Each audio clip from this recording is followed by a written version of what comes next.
Hello, Dr. Sushma Singh this side.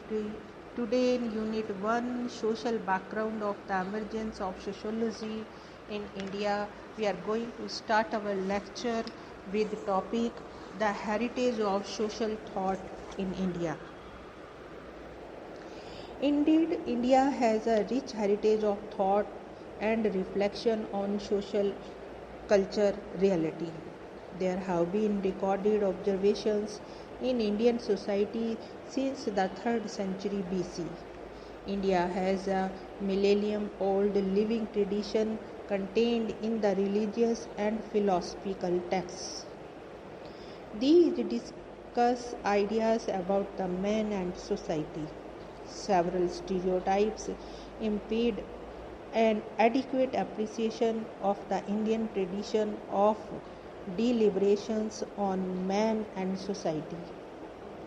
First, it is believed that the Indian treatises discussing ideas about society and its values were deeply grounded in metaphysics and ethics and were therefore far removed from social reality.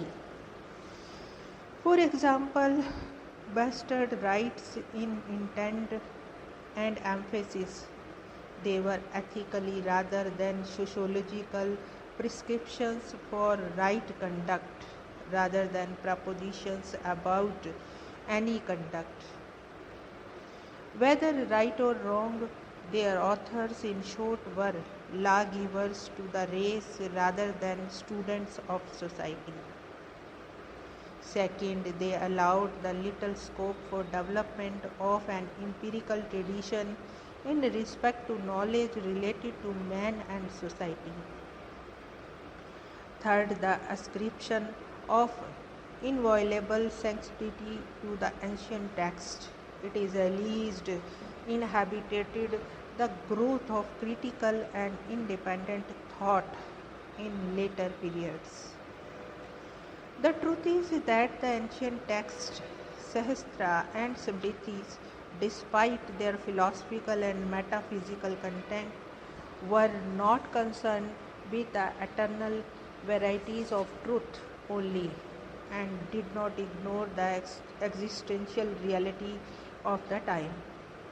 Even Manu Dharam Shastra, which has drawn the ire of a large number of critics, was not a utopia, providing only the outline of an idealized normative order grounded in a system of philosophy and lacking in organic links with the institutions and norms of the society.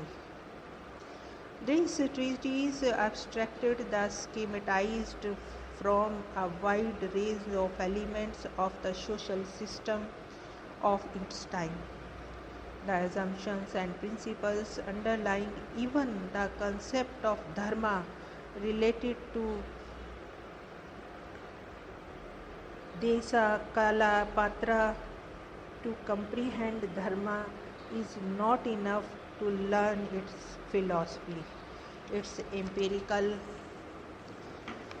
reference also were crucial for its proper understanding.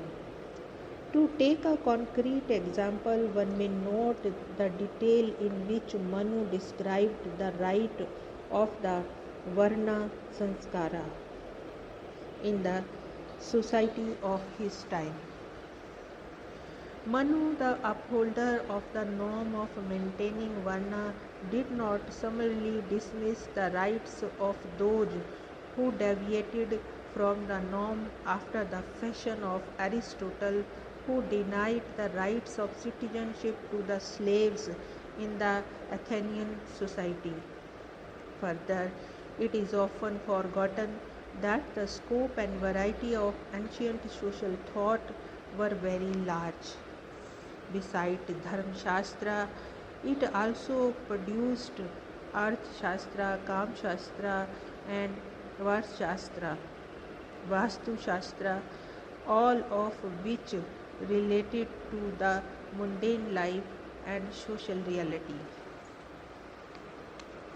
Treaties like Kautilya Arthashastra urging upon the king to take regular census of the subjects and the advising the healers to take into consideration the norms and values and customs of the people who would approach them, strongly refute the charge of lack of attention to empirical data in the ancient Indian tradition. As against the pronounced concern of many Shastras with the ultimate reality and other worldly issues, there were the Lokayata philosophers or followers or Charvaka who were skeptical, materialistic, and undoubted in their criticism of this concern with other worldliness. Traces of skepticism regarding the prevalent explanation of ultimate reality or the rites and rituals purportedly related to its realization may be disconcerted in the Upanishadic literature of the 6th century BC. Ajit Kasambaklyam, a contemporary of Buddha, preached complete materialism. At the deities or activities mentioned above unmistakably represent the existence of an intellectual tradition in India in which social philosophy maintained close links with the social reality of the time. Freedom of inquiry too was asserted. Here we want to close this lecture. Thanks for so patientful hearing.